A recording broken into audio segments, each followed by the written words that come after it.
Assalamualaikum warahmatullahi wabarakatuh. Jumpa lagi kita berjumpa dengan saya Arif Rahutomo atau Arif RH dalam rekaman video iseng reborn. Cie.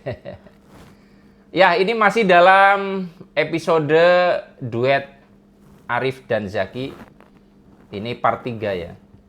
Yang part 1 panjangnya 40 sekian menit, part 2 1 jam. Tapi yang kedepannya ini mungkin kita akan potong maksimal 15 menitan ya. Karena biar nggak terlalu panjang. Jadi, walaupun di depan saya ngomongnya ini part 3, tapi nanti setelah 15 menit jadi part 4, part 5, dan seterusnya gitu. Sesuai nanti judul yang Anda lihat di YouTube. Karena kalau terlalu panjang, kadang ada orang yang tidak suka menontonnya gitu loh. Padahal dia memerlukan informasi. Atau dia menontonnya hanya di bagian tertentu lalu nggak dilanjutkan sampai selesai. Kayak kemarin yang video part 1 itu kan ada informasi tentang permata hati. Itu kan di belakang tuh. Jadi untuk Anda yang kemarin men-skip bagian belakang, itu ada informasi cara pendaftaran bagaimana ikut komunitas permata hati. Untuk Anda yang perempuan. Nah, ada juga nomor kontak di situ ya. Jadi kalau teman-teman nontonnya buru-buru atau di skip pasti nggak akan bisa dapat informasi itu. Kenapa saya umumkan ulang? Karena di komentar ada pertanyaan gimana caranya daftar, padahal di videonya ada. Jadi itu kelihatan kalau dia tidak menonton videonya sampai selesai. Ya, hari ini saya tidak pakai kacamata dan Anda akan bisa melihat bedanya ketika saya menggunakan kacamata tuh saya tuh lebih serius dan lebih sedikit senyum. Tapi kalau saya nggak pakai kacamata itu lebih murah senyum. Jadi saya orangnya kayak gitu. Nanti kalau pakai wig beda lagi kelakuannya. Jadi kalau dalam kepribadian tuh saya orang yang sanguin. Jadi bisa berubah-ubah juga. Ada sanguinnya walaupun saya koleris dan melankolis. Dan karena ini duet Arif dan Zaki, jadi tentunya di sebelah saya ada yang menjadi teman duetnya, yaitu istri saya. Ya. Halo. Oke, nggak perlu memperkenalkan diri ya. Jadi konsepnya kita mengalir aja, temanya nanti muncul spontan. Tapi yang ingin saya obrolin kali ini dengan istri saya adalah banyak orang itu terjebak persoalan utang. Nah ini, jadi kalau yang nggak diomongin masalah utang ya uang, gitu loh. Uang ini berarti yang dimaksud adalah penghasilannya kurang. Kalau utang berarti dia punya tanggungan, kewajiban. Nah, kita tanya dulu ya ke versinya istri saya tuh, kenapa sih orang itu kok terjebak utang dan apa POV dia tentang utang, kayak gitu loh. Silakan. Dan dulu saya orang yang suka ngutang ya. Iya. Ya, halo teman-teman semuanya. Ya, ini kita TikTokan aja ya, Mas Arif. Jadi kalau menurut saya lihat dari diri saya aja dulu ya. Yeah. Kenapa sih kok saya dulu suka ngutang gitu? Nah mungkin ini sama dengan teman-teman semuanya. Kenapa kok terus akhirnya terjebak dengan utang? Kalau dari versi POV saya, dulu saya utang itu karena untuk membeli sesuatu yang saya inginkan itu kayaknya butuh waktu lama gitu. Jadi saya berpikir daripada nunggu kelamaan, mendingan saya utang dulu, kredit akhirnya. Ini utang yang dalam bentuk kredit ya. Nah akhirnya terjebaklah di situ, mencicil ya awal. Karena saya berpikir bahwa kalau saya nunggu saya punya uang, nggak akan sampai-sampai. Nah itu yang pertama tuh. Yang kemudian yang kedua, ketidakmampuan untuk menghasilkan keuangan yang lebih. Jadi kebutuhan dan adanya uang itu tidak seimbang. Kebutuhannya 10, pemasukannya hanya 5. Akhirnya terpaksa harus utang. Nah, saya dulu tidak mampu membesarkan wadah nih. Gimana kalau saya butuhnya 10, saya harus memiliki pemasukan 10 juga. Itu tuh dulu nggak kepikiran gitu. Akhirnya ya ini saya punyanya pemasukan cuma 5. Berarti untuk memenuhi kebutuhan sampai 10 ya utang lah. Utang dulu. Nanti jadinya ada masuk buat nyicil, ada masuk buat bayar gitu ya. Jadi gali lubang tutup lubang. Kemudian yang ketiga gaya hidup. Ya, gaya hidup itu yang kadang membuat kita tidak melihat diri sendiri. Saya sudah mampu belum sih untuk memiliki gaya hidup seperti ini gitu ya. Belum mampu membeli sesuatu yang harganya mahal, pengen beli yang mahal. Akhirnya ya udahlah utang dulu nggak apa-apa. Yang penting kan kelihatan wow gitu ya, walaupun di belakangnya kacau balau gitu. Nah, itu versi saya. Kenapa dulu saya jadi orang yang suka ngutangan gitu. Ya, kalau tentang history, jadi saya juga dulu adalah orang yang pernah melakukan dosa yang namanya utang. Tapi perlu saya sampaikan dulu teman-teman kalau POV itu artinya point of view, jadi atau sudut pandang. Barangkali Anda tadi mendengar dari awal ada kata POV dan Anda nggak ngerti. Jadi utang itu ada yang baik, ada yang buruk kalau menurut saya. Jadi utang yang buruk itu pertama ya karena niatnya tidak buruk.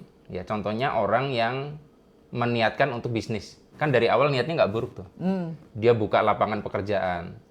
Nah, tapi walaupun niat awalnya nggak buruk, itu bisa jadi utang buruk karena orang sering berubah niat. Contohnya orang bikin usaha dengan pinjam uang. Ya kan? Nah, yang sering terjadi uangnya tuh duluan lebih datang lebih cepat dibanding kemampuan dia untuk mendeskripsikan duit ini buat apa ke depannya. Jadi akhirnya uang itu, misalkan dia utang 100 juta, itu dia nggak mendistribusikan untuk bisnisnya untuk apa. Akhirnya kan duit itu masih numpuk di rekeningnya. Akhirnya Nah niatnya geser, nganggur. Kepake. Jadi niatnya tuh geser. Jadi utang buruk berawal dari niat baik, yang bergeser itu jadi buruk juga. Kemudian yang kedua tadi, saya setuju gaya hidup. Jadi orang yang membelanjakan atau membeli sesuatu melebihi kemampuan dia, itu juga menurut saya lama-lama akan jadi buruk ya. Kemudian yang jelas adalah yang paling pernah menghinggapi saya, awalnya saya utang itu memang karena butuh, karena untuk makan nggak ada, itu kan kebutuhan hidup ya. Tapi lama-lama itu dia ngandelin gitu loh. Jadi saya pernah baca di TikTok atau di mana ya. Jadi ketika kita itu minjemin duit orang, waktu itu saya yang dipinjemin, lama-lama saya merasa bahwa orang lain itu wajib minjemin saya kalau saya butuh gitu. Jadi bener nggak? Iya. Jadi kalau ada teman kita tuh pinjem uang, kita berikan pinjaman, lama-lama dia itu kalau butuh gitu seolah-olah kita wajib bantu terus. Ketergantungan gitu loh. Nah, jadi ada utang baik, ada utang buruk gitu. Kalau dideskripsikan panjang, tapi intinya ya samalah, sepakat dengan apa yang diuraikan oleh istri saya. Dan pertanyaannya adalah, betul nggak kalau misalkan utang itu sebenarnya adalah sesuatu yang kadang terjadi itu bukan atas kemauan dari awal. Misalnya, maksudnya gimana? Jadi utang tuh ada yang bahkan awalnya nggak niat utang. Contohnya? Ya anak yang mewarisi utang orang tuanya. Oh oke, ya. Ada orang yang dia tiba-tiba kena musibah sehingga dia harus berhutang. Nah jadi makanya kenapa saya pun tidak mengatakan hutang tuh buruk, bener nggak? Iya. Kalau di dalam Islam utang boleh nggak sih? Boleh. Yang nggak boleh adalah nggak bayar utang. Nah, jadi yang nggak boleh kan nggak bayarnya tuh. Nah, jadi ketika kita bahas utang gini, teman-teman jangan tersinggung ya. Maksudnya yang nyicil KPR atau apapun tuh nggak tersinggung. Tapi ketika Anda tidak kuat bayar, tidak mampu bayar, itu berarti yang salah Andanya, bukan utangnya, bener nggak? Kita nggak bahas itu ya, nggak bahas masalah riba macam-macam. Nggak. Bukan keilmuan kita ya. Gitu. Nah sekarang pertanyaannya, gimana caranya keluar dari utang kalau menurut kamu?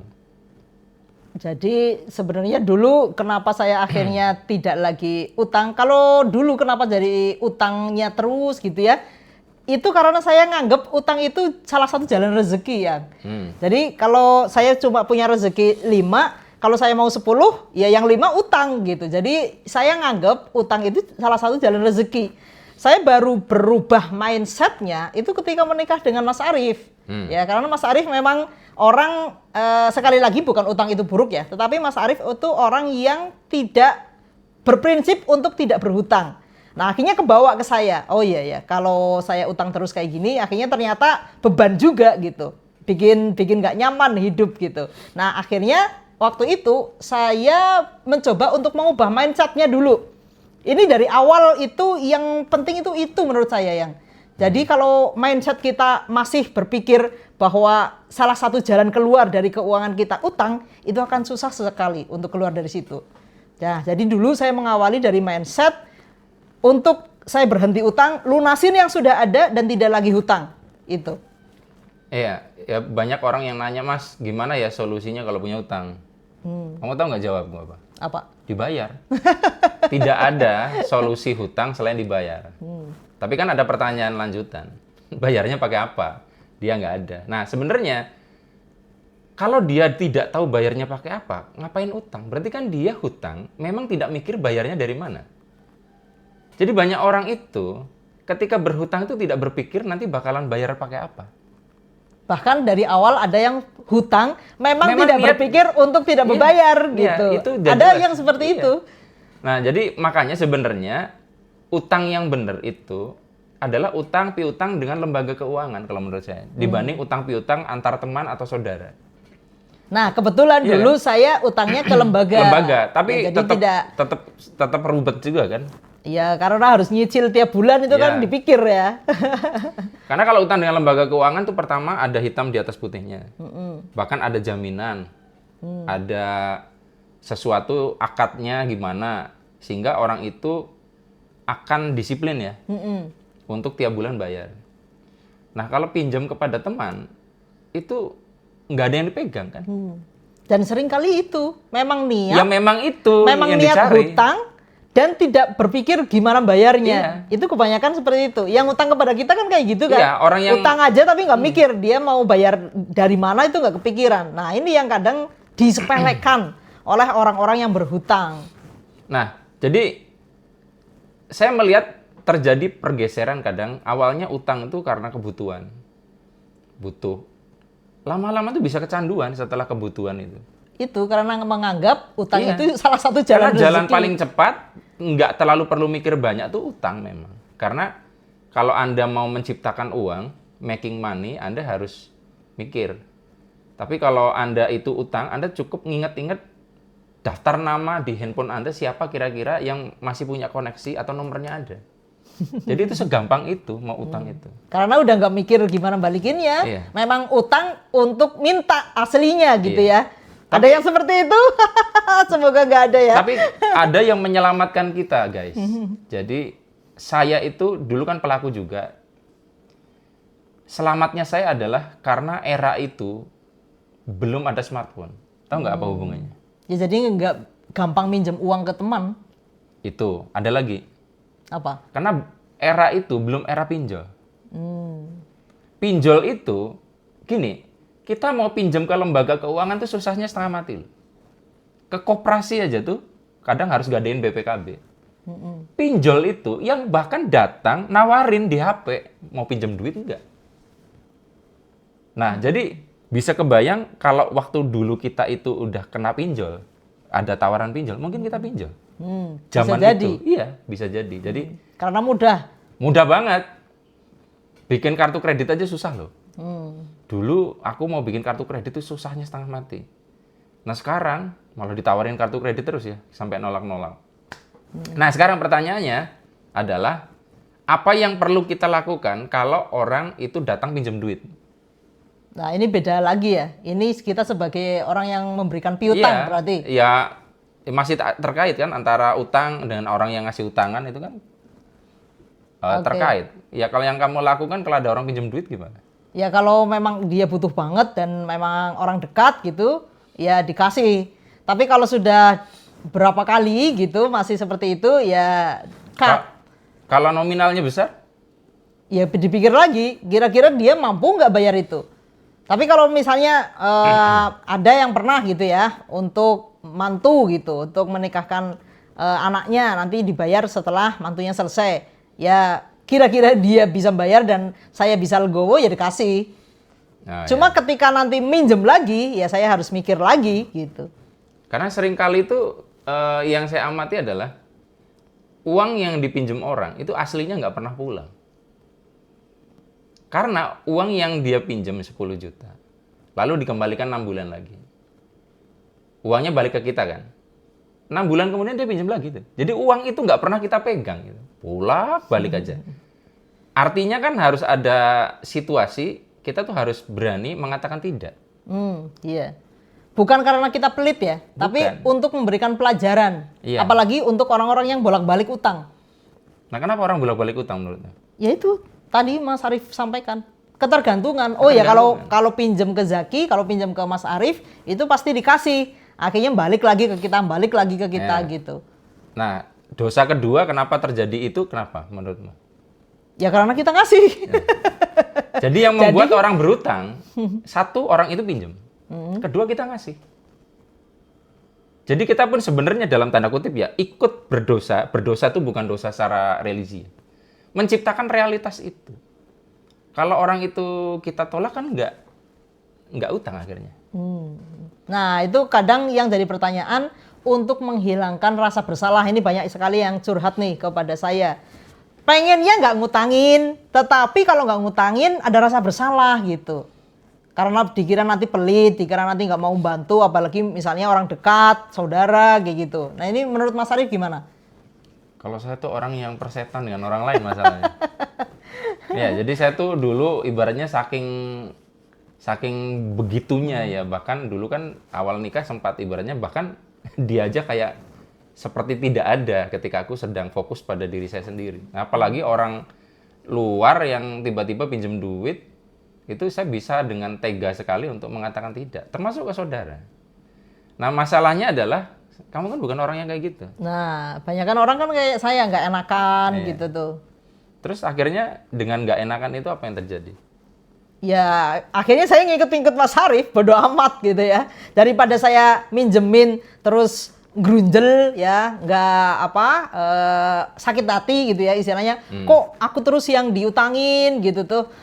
Kan sama aja sebenarnya, ngutangin grundel, nggak ngutangin merasa bersalah. Ya mending yang menyelamatkan diri saya lah, gitu kan.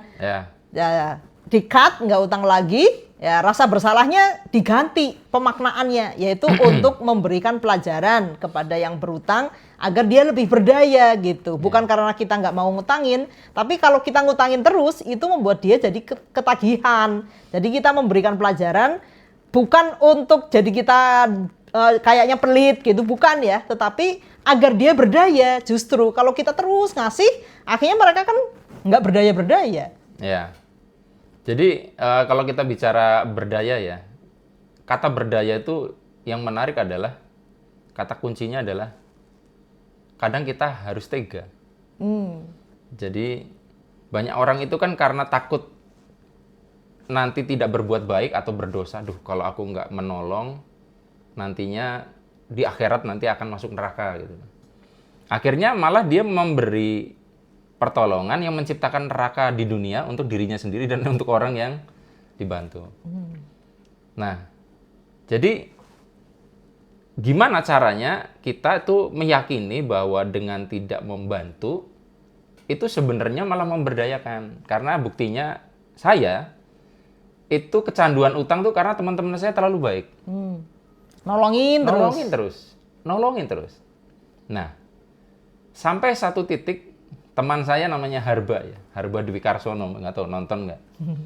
Itu best friend banget dengan saya. Itu saking keselnya ya, karena saya nggak berubah.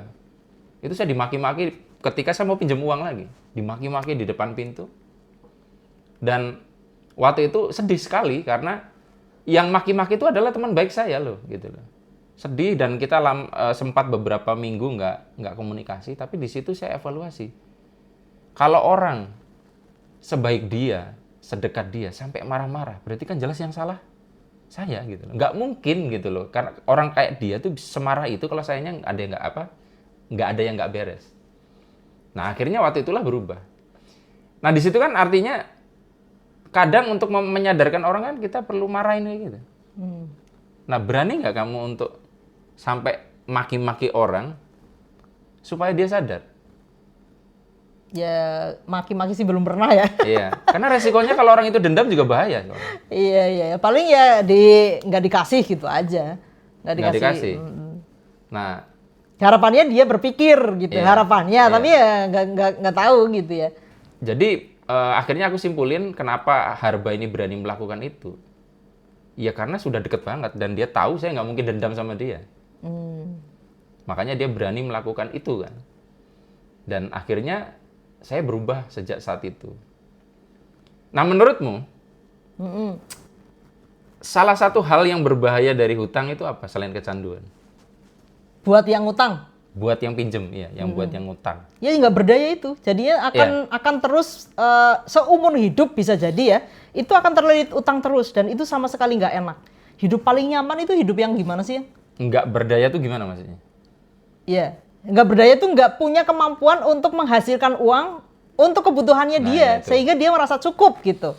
Nah yang paling bikin nggak nyaman dalam hidup itu punya utang sebenarnya. Setelah saya dulu nggak lagi punya utang ya sama Mas Arief, hidup tuh kan enak banget tuh kan ya, nggak mikirin utang harus bayar dan sebagainya. Jadi kalau bagi kami gitu ya, hidup ternyaman adalah hidup tanpa utang. Ya buat kita ya. Kecuali aset kita sekian kali di atas utang tuh ya, lain tuh. Bisa jadi. Iya. Jadi memang saya ketika ngomongin utang tuh standar ganda. Karena gini ya, kalau nggak ada orang yang utang, itu nggak berputar ekonomi. Karena kita nabung ke bank, itu kalau uang itu nggak dikreditkan, nggak ada yang pakai uang pinjam, mati, nggak ada yang pinjam, ya nggak muter. Ya memang paradoks ya. Paradoks, jadi harus ada, makanya garis harus besarnya. Harus ada orang yang berani hutang, tetapi hutangnya hutang produktif, bukan hutang konsumtif. Bukan utang yang tidak mampu di-handle oleh diri sendiri. Nah jadi, ngomong soal ketidakberdayaan, jadi teman-teman, kalau ada seekor hewan yang dia Anda temukan di hutan, kemudian Anda ambil pulang, sejak bayi itu, hewan itu Anda rawat ya, saya nggak bisa menyebutkan spesifik hewannya, cari sendiri contohnya. Lalu Anda kasih makan, pokoknya difasilitasi, dikasih terus. Kemudian setelah dia cukup lama bersama Anda, lepaskan ke hutan. Saya ragu hewan itu nanti akan memiliki kemampuan bertahan hidup dan kemampuan untuk mencari makanan di hutan. Karena biasa dikasih. Nah, orang ngutang tuh kayak gitu tuh nanti tuh. Jadi dia kebiasaan dikasih, itu kan sebenarnya dikasih. Walaupun harus balikin ya. Jadi otaknya tuh nggak ada sebuah memori tentang gimana caranya untuk menghasilkan uang. Otot finansialnya nggak dibangun. Iya. Jadi sama seperti orang biasa untuk jalan itu kemana-mana ditandu, ya dia lama-lama kakinya lemah gitu. Nah, repotnya adalah kadang orang itu jadi begitu karena apa? Selain karena memang kebutuhan macam-macam. Itu menurutmu kenapa? Orang kok akhirnya bisa kejebak bahwa hidup itu harus punya utang gitu. Kita skip tentang hutang baik ya, karena kalau udah hutang produktif, hutang baik nggak perlu dibahas gitu. Lah menurutmu kenapa? Ya karena mindsetnya itu. Tadi mindset awalnya dia kayak masih punya pikiran bahwa dia memang layak dibantu oleh orang. Ya. Jadi dia tidak punya kemampuan untuk memberdayakan dirinya, melatih otot finansialnya itu. Sehingga ketika dia berpikir, oh ini saya butuh itu, yang di pikirannya dia itu bukan saya bisa apa nih untuk menghasilkan, tetapi saya utang kemana nih untuk dapat ini. Iya. Gitu menurut saya. Ya. Nah itu POV saya gitu ya. Nah POV saya gini. Jadi orang yang, ini melanjutkan yang dia omongin sih. Orang yang utang itu kan yang repot tuh mindsetnya tuh bahwa utang tuh adalah rezeki itu. Jadi utang tuh pemasukan. Itu sama aja gini. Kartu kredit itu sebenarnya alat pembayaran. Bukan sumber pemasukan loh. Itu banyak orang yang punya kartu kredit. Gesek. Dia lupa bahwa itu bukan duit dia. Gitu. Saya juga punya kartu kredit. Tapi untuk kalau kita keluar negeri itu lebih gampang tuh untuk Beli beli pesawat, tiket pesawat. tiket hotel dan Itu sebagainya. gampang. Tapi ketika menjelang akhir bulan itu didebet dari rekening bank saya, bukan saya cicil. Saya nggak pernah mencicil menggunakan kartu kredit. Tapi saya bayarnya pakai kartu kredit. Nah, repotnya tuh orang itu menganggap ketika dapat utangan lalu alhamdulillah terima kasih aku dapat rezeki walaupun itu pinjaman. Bukan berarti saya mengatakan itu bersyukur itu salah ya. Tapi akhirnya tuh akan menganggap itu bagian dari yang harus dilakukan. Iya, jadi pikirannya kalau butuh sesuatu itu utang. Utang. Bukan aku harus ngapain nih iya. untuk dapat uang Iya. gitu, bukan kayak gitu. Iya, Nah, itu jadi- akhirnya yang bikin orang terjebak Iya. utang terus. Nah, terus ada satu lagi kalau aku.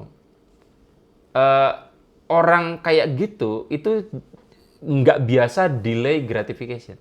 Jadi kayak contohnya gini teman-teman. Anda kalau makan bakso, baksonya Anda makan di awal, kan itu kan ada mie, ada macam-macam. Anda makan bareng atau kadang Anda makan baksonya terakhir. Saya tuh tipe orang yang makan baksonya terakhir. Karena bakso ini menurut saya adalah reward terakhir yang harus saya sisakan. Karena ini paling pantas dinikmati belakangan. Nah, banyak orang itu suka ngambil hadiahnya di depan. Contohnya, ada kerjaan, ada santai-santai.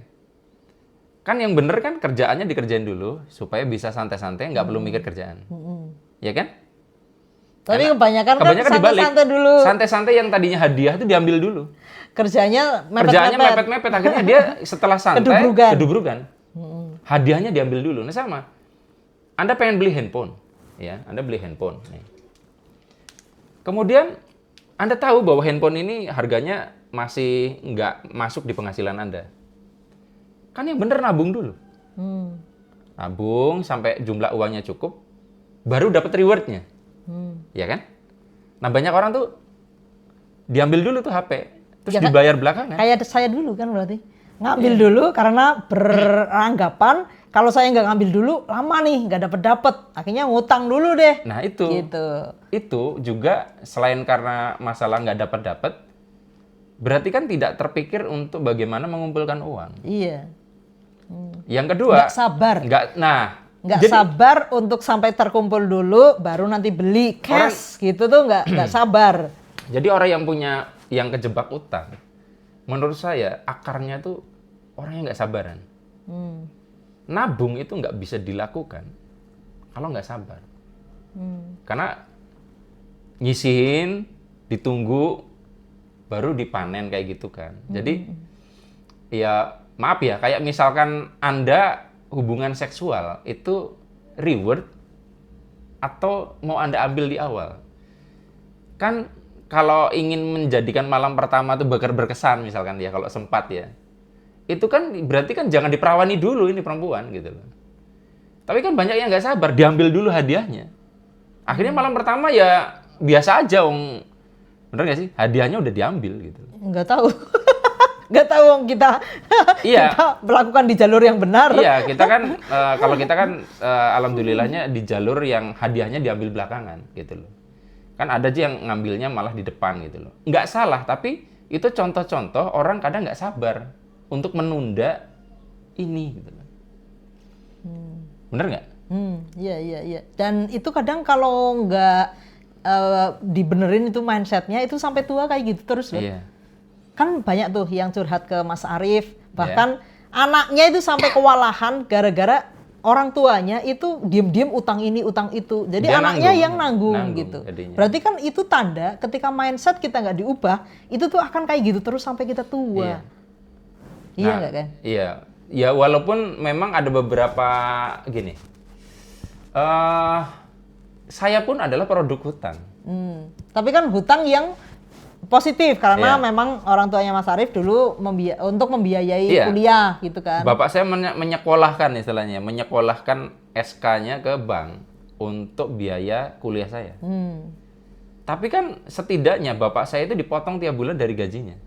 Memang ada penghasilan Memang, untuk bayar Iya. itu. Itu sisi plusnya itu. Dan niat baiknya adalah anak saya nanti biar bisa sarjana. Niatnya udah bener tuh di awal tuh.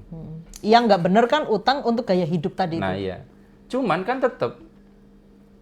Jadi walaupun apa yang dilakukan ayah saya itu tetap mulia ya sebagai orang tua, sekali lagi. Tapi utang itu membuat ayah saya itu tidak berpikir gimana caranya saya itu menaikkan penghasilan supaya nggak utang. Itu yang jadi masalah. Kan sama kayak kita dulu kan. Jadi keinginan kita segini, kemampuan kita menghasilkan segini, itu gap di antara dua ini dinaikin gitu loh, atau dilebihin supaya kita bisa mengcover pengeluaran itu tanpa hutang. Nah, kenapa orang nggak melakukan itu? Nah, coba Mas Arif bisa terangin nggak? Kenapa dulu yang utangan gitu akhirnya bisa menaikkan nih level finansialnya sehingga tercover kebutuhan sehingga udah nggak utang-utang lagi. Gimana dari yang awalnya itu kayaknya kalau nggak dibantu itu nggak bisa hidup gitu, sampai akhirnya saya bisa kok hidup bahkan lebih dari yang dibutuhkan. Saya punya konsep bahwa kadang untuk bisa berhenti itu harus ada trauma. Trauma itu rasa emosi negatif yang membuat kita berhenti. Nah, trauma itu untuk hal-hal yang positif nggak apa-apa. Kayak Anda bergunjing lalu ketahuan oleh orang yang digunjingkan, lalu sejak itu Anda kapok dan tidak mau lagi bergunjing. Walaupun alasannya bukan karena itu adalah perbuatan buruk, tapi takut nanti mbok-mbok ketahuan. Tapi kan berhenti. Nah, saya dulu kan gitu. Gara-gara dimarahin oleh sahabat baik saya, itu trauma. Ini sahabat baik sampai kayak gitu itu traumatik kan. Jadi saya tidak mau melukai persahabatan. Makanya saudara dan sebagainya pun pinjam uang tuh pasti jadi nggak enak tuh hubungan tuh. Bener nggak sih? Iya, itu Pak sangat itu ya. Kalau nggak dia menjauh, nih orang kalau punya utang sama kita tuh, kalau nggak dia menjauh, dia menjilat. Memanfaatkan. Menjilat karena nganggap kita baik banget terus jadi terlalu menjilat. Karena dia ngerasa utang budi. Nah, aku tipe orang yang nggak suka dijilat juga. Nah, jadi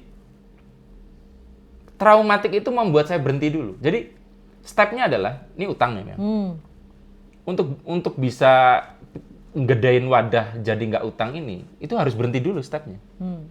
Jangan utang lagi berarti. Iya, berhenti dulu. Nah, masalahnya orang berhenti aja susah, gimana mau naikin? Nah, Anda harus punya alasan dulu untuk berhenti. Salah satu alasan saya sederhana yang berhenti itu traumatik, kemudian mikir jangka panjang. Kalau saya mati, ini yang nanggung utang ini siapa? Anak saya, istri saya, tega nggak Anda gitu. Nah, setelah berhenti, akhirnya setelah berhenti, saya mulai bisa berpikir gimana caranya untuk melunasi utang yang ada. Kan ini belum berhenti, ini kan belum menyelesaikan karena utangnya masih ada, cuman nggak nambahin. Nangkap nggak? Iya, iya. Nah, setelah kita berhenti, fokus pertama kita adalah melunasi semuanya. Jangan punya keinginan lain, ganti HP, beli ini, beli itu. Pokoknya fokusnya ngelunasin semuanya. Ini nanti pembahasan berikutnya nih. Iya. Terus? Nah, aku tuh fokus waktu itu pakai jual jasa analisis data lah, ini itu. Akhirnya lunas semua. Nah, yang menarik setelah saya fokus untuk gimana mencari penghasilan untuk, kan udah berhenti nih. Lalu menghasilkan uang untuk ngebayar. Itu udah mepet tuh. Tapi ketika dengan yang saya lakukan untuk melunasi hutang ini selesai, kan saya jadi punya uang. Karena uang yang saya hasilkan sudah tidak lagi untuk bayar utang. Servonya kayak udah jalan gitu ya. Jadi kayak ada aja kerjaan untuk dapetin rezeki gitu. Iya, jadinya akhirnya kita udah kebiasaan untuk mengulang-ulang pola itu. Dan akhirnya merasa bahwa nggak perlu utang. Itu sih gitu. Caranya gitu ya. Mungkin bisa diterapin sama teman-teman juga ya. Jadi berhenti dulu, jangan tambahin utang gitu ya. Iya, berhenti dulu. Berhenti dulu, fokus ke menghasilkan. Iya. Setelah menghasilkan, yang ini dibayar. Iya, ini dilunasi semua. Aku pengen tanya nih, persoalannya banyak orang. Setelah punya penghasilan, nggak bayar utang, malah ganti gaya hidup. Nah, ini gimana? Orangnya asik jalan-jalan ya, si yang punya piutang, nggak dibayarin. Akhirnya dia kan gerunjel tuh, ini utang nggak dibayar, orangnya malah gaya hidup aja yang ditinggiin gitu. Nih kan nyebelin banget tuh, gimana ya? Mungkin ada di antara Anda yang mungkin kesel. Anda sebagai orang yang minjemin duit hanya makan pakai tempe, dan Anda melihat teman Anda malah makan pakai telur. Itu sebel banget kan? Ya, dan saya pernah jadi orangnya kayak gitu. Nah, jadi karena saya dulu pernah jadi orang yang kayak gitu, dan sekarang itu sudah nggak begitu, artinya Anda yang sedang begitu belum tentu begitu selamanya kan? Iya. Nah, cuman kan ada orang yang perubahannya tuh terlalu lama. Kan ibaratnya kalau aku melakukannya tahun 2000 sekian, nggak ada 3 tahun, aku udah berubah. Kan ada orang yang belasan tahun loh kayak gitu terus. Wah, ada meme yang bilang yang punya utang kalau ditagih lebih galak daripada yang utangin gitu kan. Kayak gitu. Nah, itu penjelasannya agak ada tambahan tuh. Jadi kalau Anda lihat di tabel kesadaran Hawkins, ya, semakin Anda ke bawah itu mendekati kematian. Paling bawah itu ada rasa malu dan rasa bersalah. Jadi karena ini udah mendekati kematian, jadi orang kalau bunuh diri itu dorongannya antara satu atau dua-duanya. Jadi semakin ke bawah kita akan mengaktifasi yang namanya ego self defense mechanism untuk perlindungan diri biar kita nggak melakukan bunuh diri. Saking malunya, saking rasa bersalahnya orang tuh jadi galak ya, untuk ngelindungin dirinya sendiri. Iya. Itu mekanisme pertahanan diri. Jadi kayak kucing, dia nyolong ikan kita, kan dia salah. Tapi ketika kita coba untuk ngambil ikannya, dia tuh galak. Jadi sebenarnya orang sama hewan itu sama-sama kalau udah di posisi itu. Jadi sebenarnya galaknya itu untuk perlindungan. Perlindungan diri. Jadi orang itu mau malu, itu tuh jadi reject, kebalik. Kebalik. Jadi energinya tuh kebalik jadinya. Nah, balik ke tadi.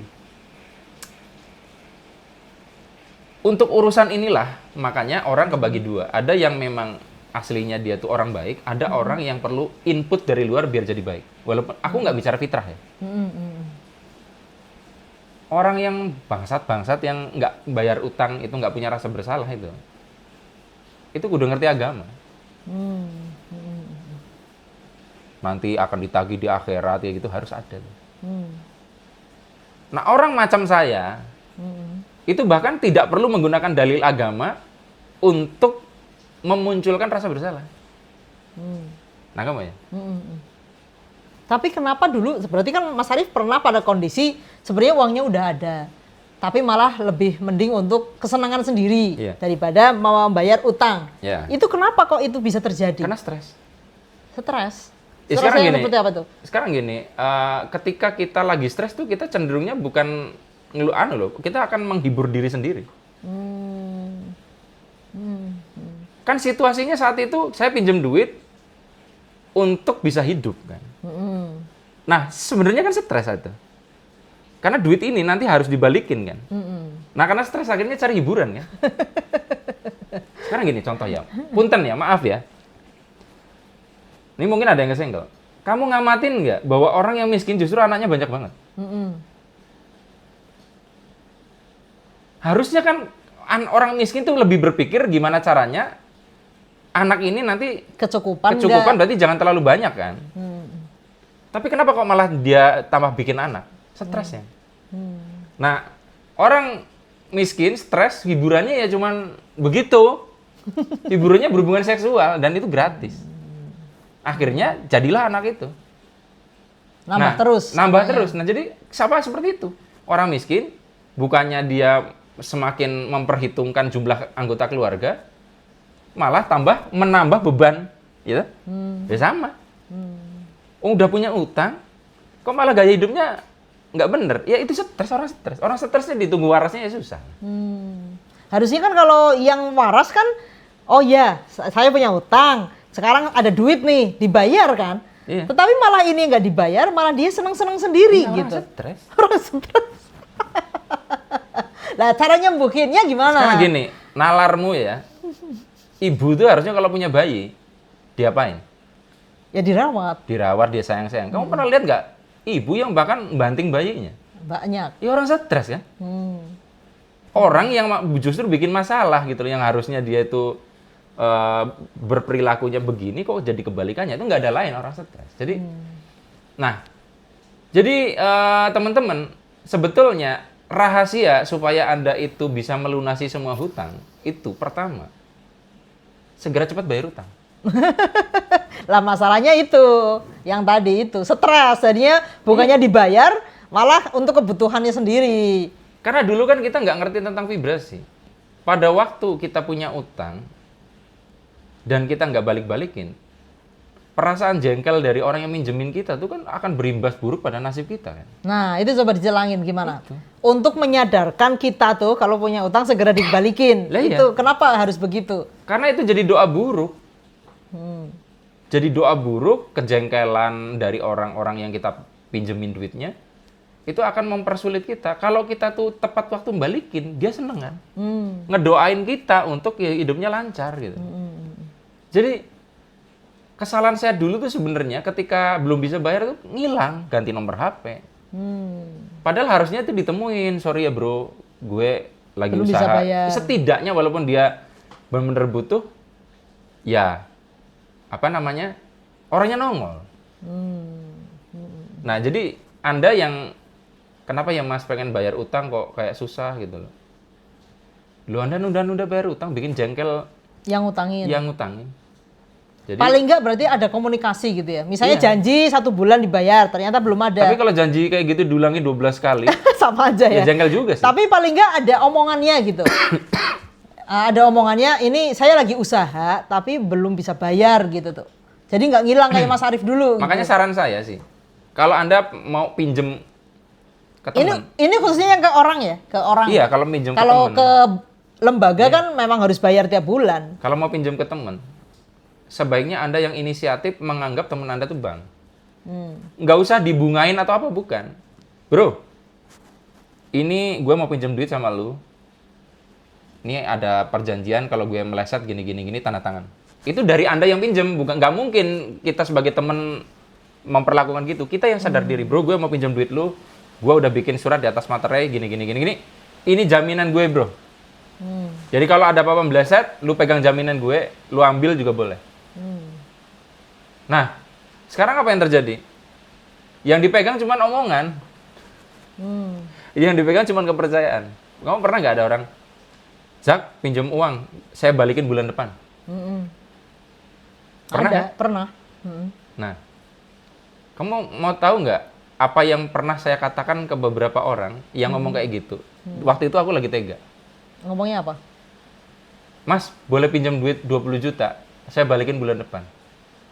Tahu nggak kalimatnya? Apa? Yang menjamin Anda bulan depan masih hidup tuh siapa?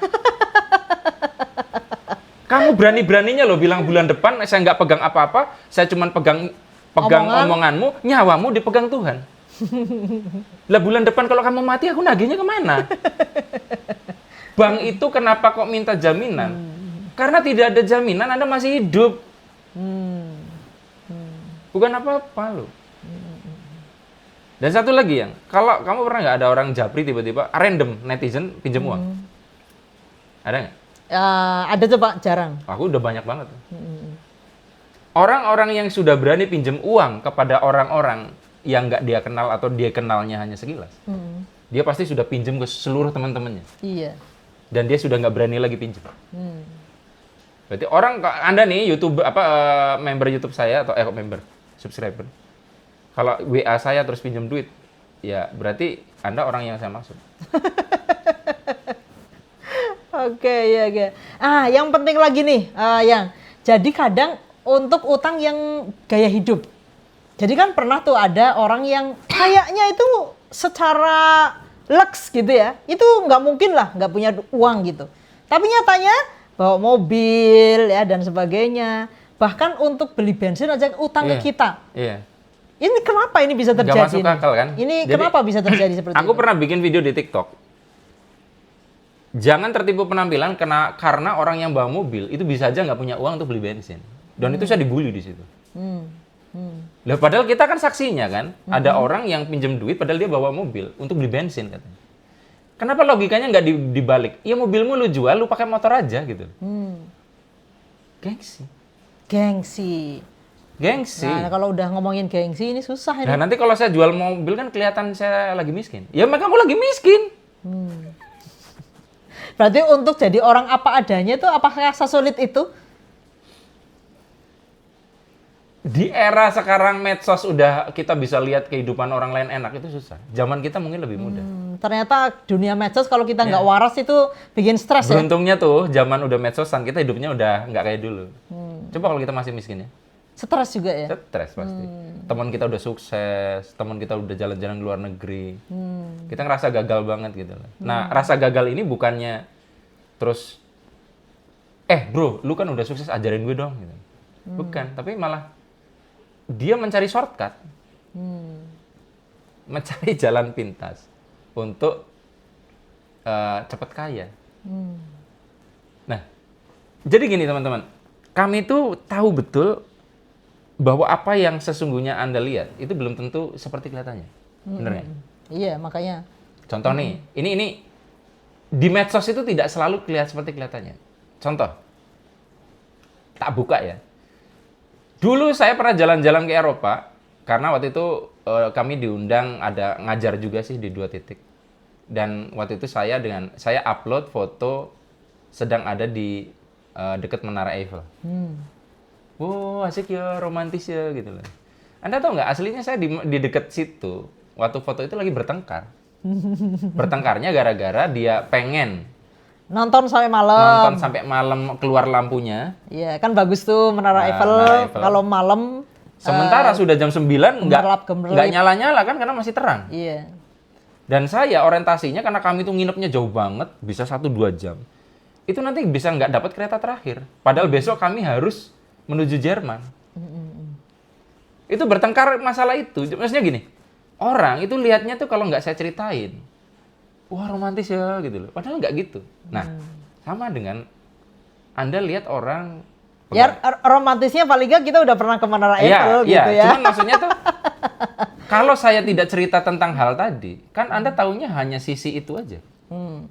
Ya. Nah, itu contoh yang nggak finansial. Nah, contoh finansialnya adalah kalau Anda lihat orang jalan-jalan, Anda tahu nggak dia itu pakai duit sendiri atau pinjam? Ya nggak tahu. Itu sama kayak gitu. Ya kalau kami pakai duit sendiri. Cuma maksudnya adalah kita sudah sering banget melihat ada orang sampai bela-belain beli tas branded. Ya, benar nggak? Padahal belum tentu itu duitnya dia juga. Utang misalnya. Pakai mungkin HP yang flagship, padahal ya dia keteteran untuk itu. Jadi saya kasih tahu ya teman-teman ya, kita kalau sekali keluar negeri habis berapa kira-kira? Ya 100 jutaan. 100 jutaan. Jadi kami kalau keluar negeri itu totally habis tuh sekitar 100 jutaan. Bayangin kalau misalkan Anda itu gaya hidupnya tuh kayak gitu, tapi duitnya nggak ada. Berapa hutangnya? Ya berat. Iya. Jadi kalau menurut kamu gimana? Kalau versiku sih tadi, gaya hidup sumber utamanya, ya satu dari komparasi hidup, kedua itu lingkungan. Jadi kalau nggak punya mobil nanti malulah sama saudara misalnya gitu ya.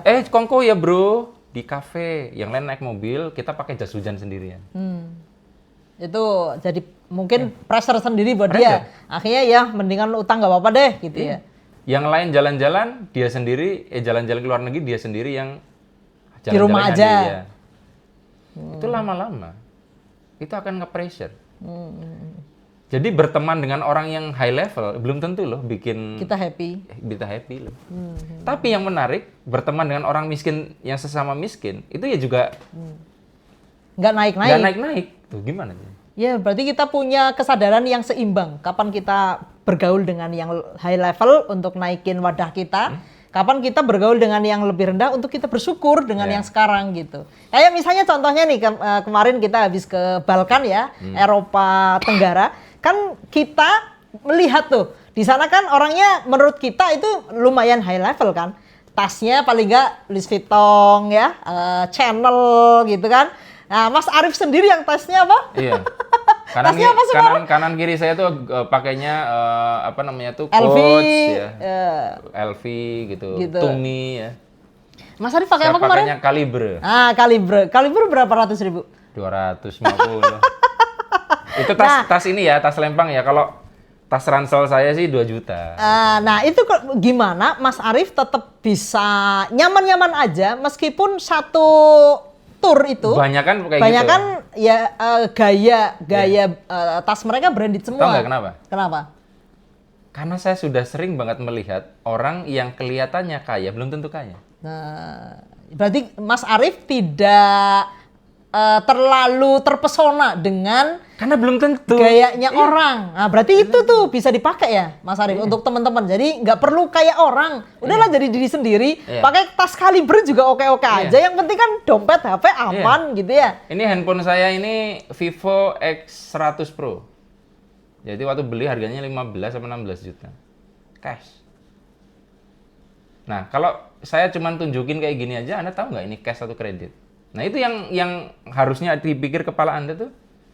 Kalau ada orang nenteng HP flagship dan sebagainya tuh, ketika Anda mulai pengen, ya mikir-mikir lagi. Belum tentu juga dia tuh bukan suudzon ya, tapi belum tentu loh dia tuh lebih kaya dari Anda.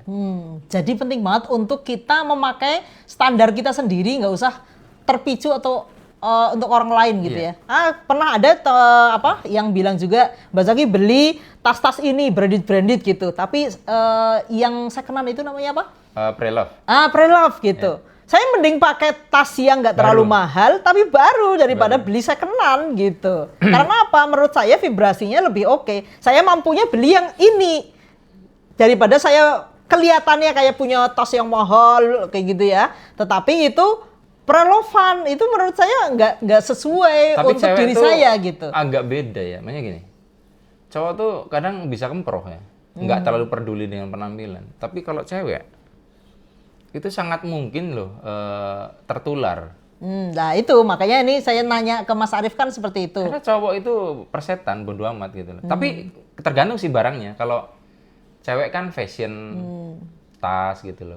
Ya tasmu kan walaupun bukan yang kayak gitu kan, ya lumayan gitu loh harganya gitu. Ya cuma ya aku prinsipnya itu adalah yang bisa aku beli gitu. Tetapi nggak perlu kayak yang lain juga. Ya sebenarnya dipaksain untuk beli yang itu pun bisa aja kalau dipaksa lah gitu loh. Cuma buat apa? Lebih memilih prioritas yang lain. Nah, mungkin buat yang terutama saya nih yang terlalu mengikuti gaya orang lain perlu juga nih memiliki prinsip kayak Mas Arif. Udahlah pede aja dengan yang kita punya gitu. Nggak usah harus kayak orang kalau memang kita nggak mampu. Kecuali kalau mampu ya silahkan, ya kan? Ya karena itu jadi kadang orang melakukan itu tuh karena untuk konten. Kayak gitu loh. Jadi kayak jangan jauh-jauh. Aku itu kan sekarang punyanya mobilnya Cina. Punya Wuling Almas Turbo. Itu pun pembeliannya rasional teman-teman. Jadi beli itu kenapa? Karena posisi duduknya waktu itu paling pas untuk kaki saya yang cedera ligamen ACL. Karena kalau yang lain itu rada selonjor dan itu sakit di lutut. Kedua, saya butuh kamera 360 dan seterusnya. Jadi paling masuk adalah Wuling. Tapi kan tetap mobil Cina. Nah, itu nggak ada gengsinya sama sekali. Jadi Arif RH pakainya mobil Cina itu mungkin untuk beberapa orang tertentu malu. Kenapa nggak beli Pajero aja? Saya jujur aja kurang suka dengan Pajero. Dan alasan lain yang kamu tahu sendiri, berapa sering aku pakai mobil itu? Jarang banget. Paling jauh ke mana? Purwokerto. Itu pun jarang. Itu pun setahun sekali belum tentu. Jadi ngapain aku beli mobil mahal-mahal, dipakai aja enggak. Tapi kalau terus nggak punya mobil juga aku nggak mau, karena aku juga butuh. Nangkep nggak sih? Iya, berarti untuk masalah gengsi ini gimana konklusinya? Kadang tuh perlu, ya. Tapi yang penting duitnya tuh ada. Jadi gini loh. Berarti bergaya hiduplah sesuai dengan kemampuan, biar tidak kelilit utang terus gitu kan? Karena kadang ada orang yang memilih kelihatan bergaya dibandingkan bayar utang ya. Itu kalau itu memang udah ini ya. Jadi kalau menurut aku yang kayak gitu tuh memang karena dia haus pengakuan. Nah, orang model aku tuh jujur aja nggak terlalu peduli sih ya. Jadi kalau Anda perhatikan, bahkan saking kemprohnya, saya sering bikin video tuh nggak mandi. Nah, ini kaitannya sama vibrasi gimana ya? Barangkali nanti banyak orang yang mungkin darinya tersadar gitu. Antara kita mengikuti gengsi gaya hidup dengan level kesadaran atau vibrasi. Iya, pertama tugas kita tuh bukan untuk terlihat kaya. Tugas kita kan kaya gitu loh.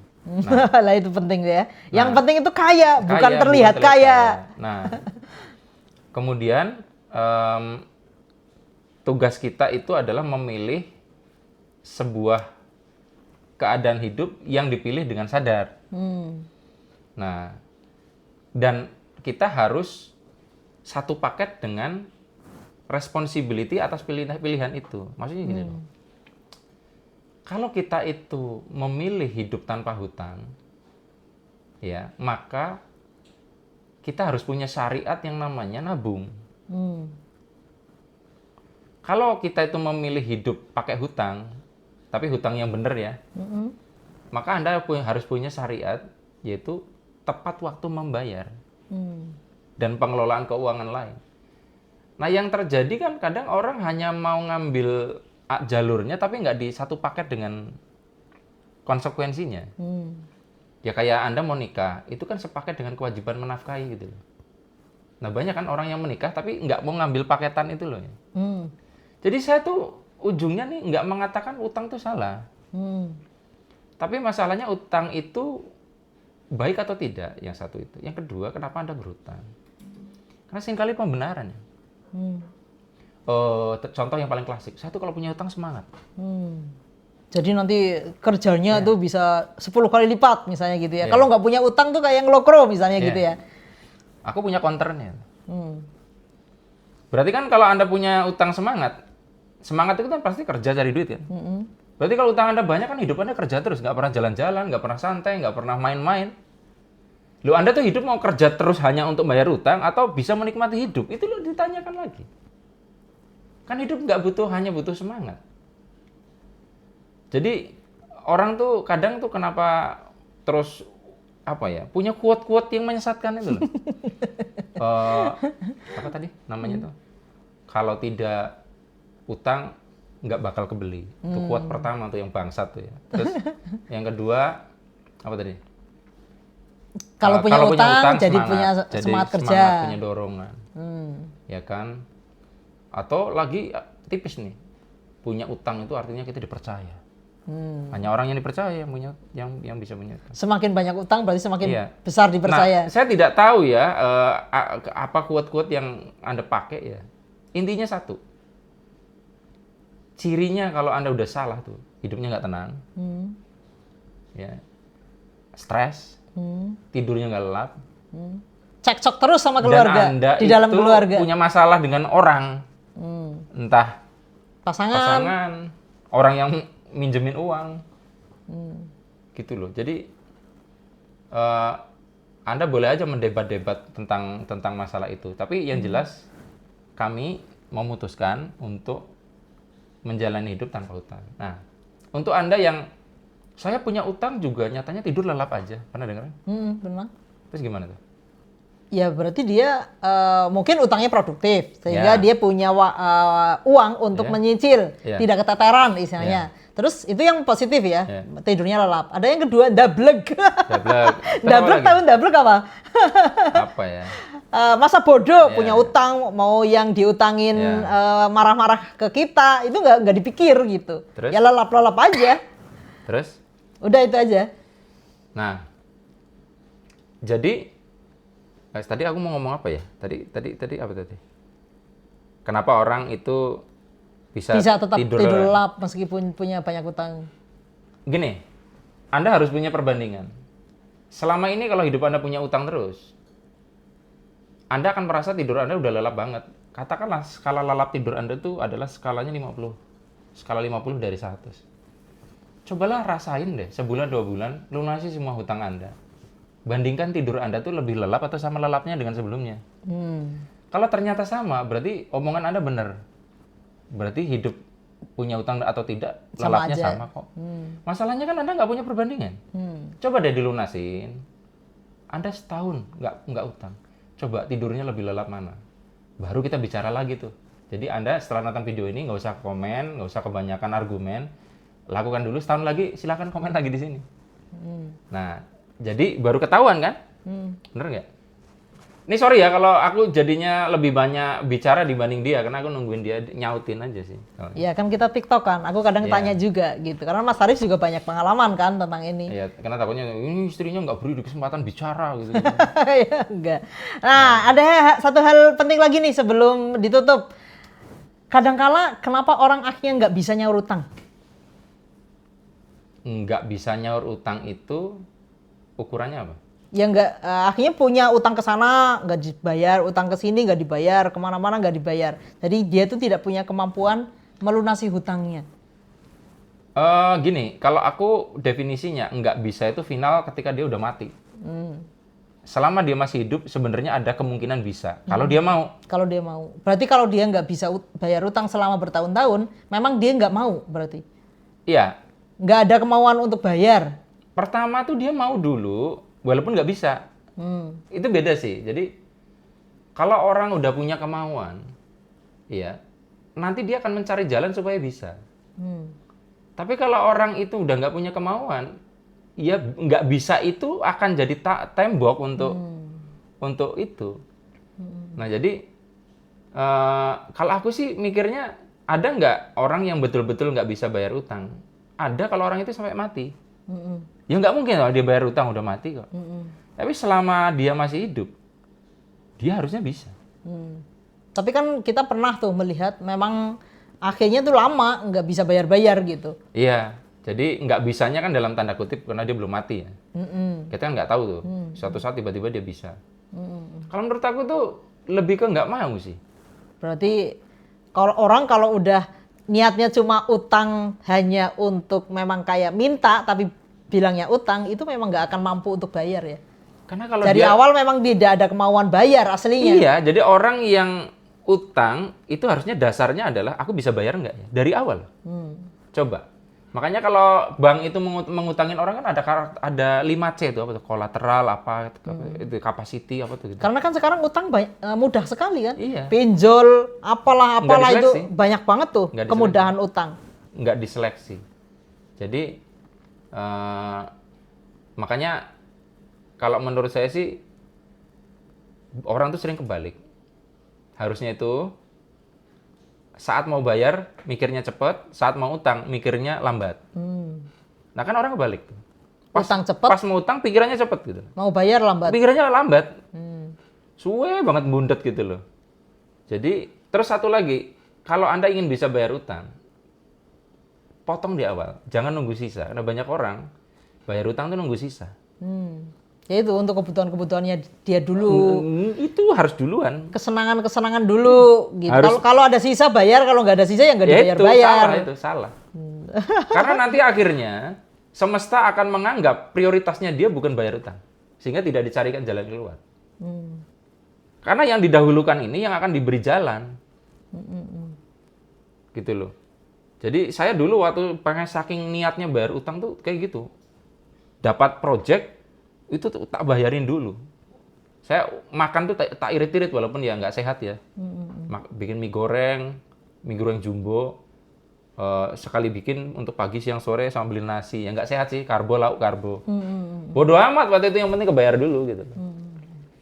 Nah, jadi menurutku, tapi gini ya, satu lagi. Menurutmu kenapa orang itu akhirnya terlibat masalah utang?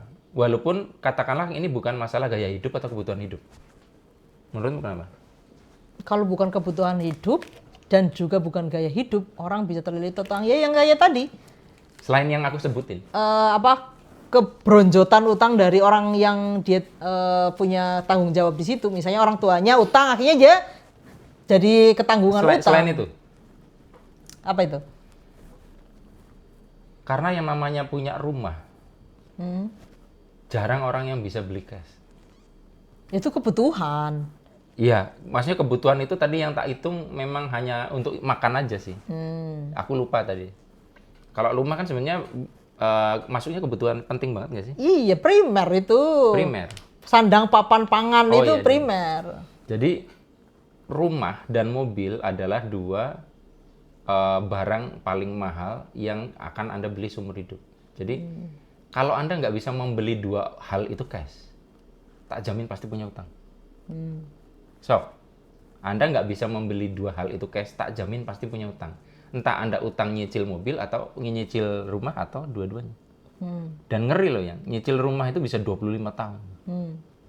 Bayangin Anda nikah umur 30, umur 55 Anda baru selesai bayar rumah.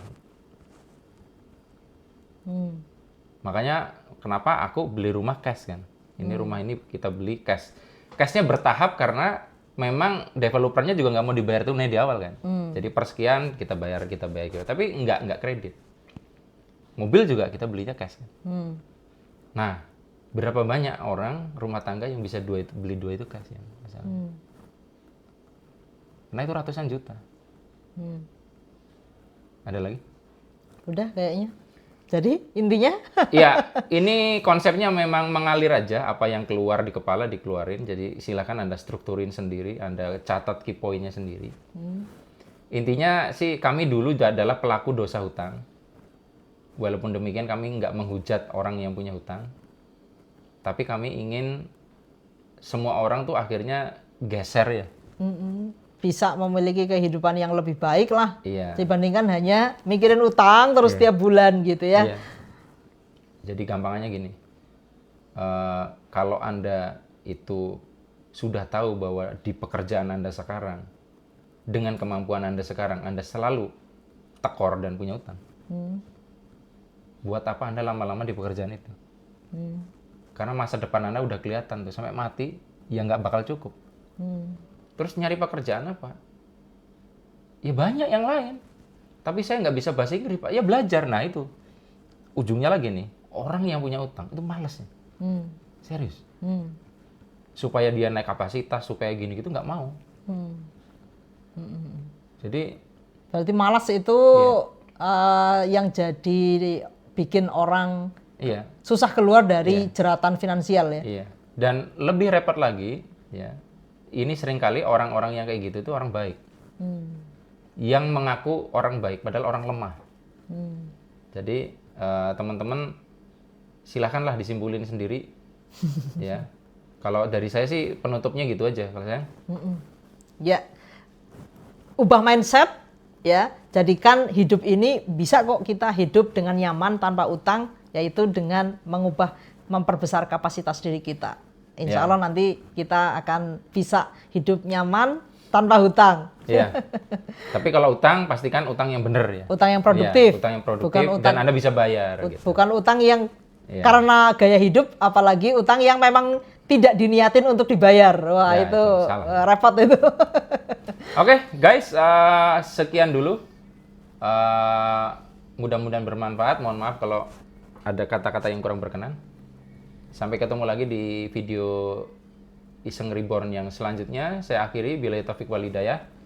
Wassalamualaikum warahmatullahi wabarakatuh. See you.